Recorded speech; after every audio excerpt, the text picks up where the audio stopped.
குரானை போட்டு விட்டுட்டு நம்ம மாட்டு வேலை செஞ்சுக்கலாமா? வீட்டு வேலை செய்யும் போது குரானை போட்டுட்டு வேலை செய்யலாமான்னா, வேலை செய்யறது தப்பு இல்ல. ஆனா அதுல கவனம் கேட்டுட்டு செய்யறதா இருக்கணும். ஆனா அல்லாஹ் சொல்றான், குரான் ஓதப்பட்டால் நீங்கள் வாய் மூடி செவியேறுங்கள் அல்லாஹ் குரான்ல சொல்றான். அப்ப செவி இருக்கணும்ன்றது ஒண்ணு தெரியுது. அது தொழுகையா இருக்கட்டும், தொழுகை இல்லாத நேரமா இருக்கட்டும், நான் மாட்டு அது ஒரு இது மாதிரி சாங் மாதிரி போட்டு விட்டுட்டு, சில பேர் பக்திக்கு போடுவாங்கல்ல பாட்டுகள்.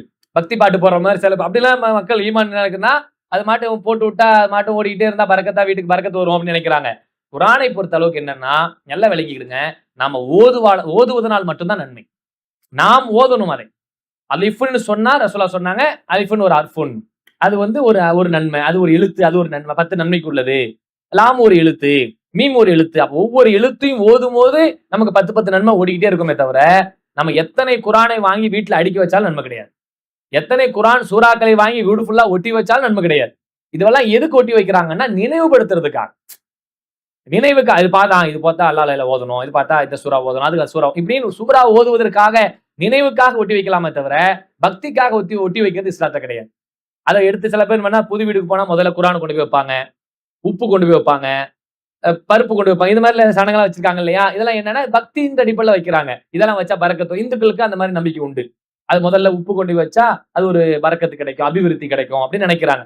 இஸ்லாத்துல அப்படியெல்லாம் சொல்லப்படல. அல்லாஹ்வுடைய பெயரை கொண்டு எந்த ஒரு காரியத்தையும் துவக்குங்க. பிஸ்மில்லாஹ், அல்லாஹ்வுடைய பெயரால் துவங்குகிறேன். எந்த செயலை ரசூலா செய்யும் போது பிஸ்மில்லாஹ் சொல்றாங்க. அந்த அடிப்படையில் ஒரு புது வீடா இருக்கணும், உள்ள நுழையும் போதா இருக்கட்டும், ஒரு காரியம் செய்யுமா இருக்கட்டும், ஒரு பாயை தூக்கி போடும் போதா இருக்கட்டும், எந்த காரியம் சாப்பாடு ஒரு அடுப்பா பத்த வைக்கிறிய, பிஸ்மில்லான்னு ஆரம்பிக்கிறிய, எந்த ஒரு நற்செயலை செய்யறது, எந்த காரியம் செஞ்சாலும் பிஸ்மில்லான்னு துவங்குறது தான் இஸ்லாம் நமக்கு வலியுறுத்தப்பட்டிருக்க தவிர, இந்த செய்யணும் இது சடங்கு அது சடங்கு எல்லாம் கிடையாது. திருக்குறானை கொண்டு போய் வைக்கிறது. கல்யாணம் பண்ணும்போது பாத்தீங்கன்னா பெட்டி எல்லாம் வச்சு அனுப்புவாங்க.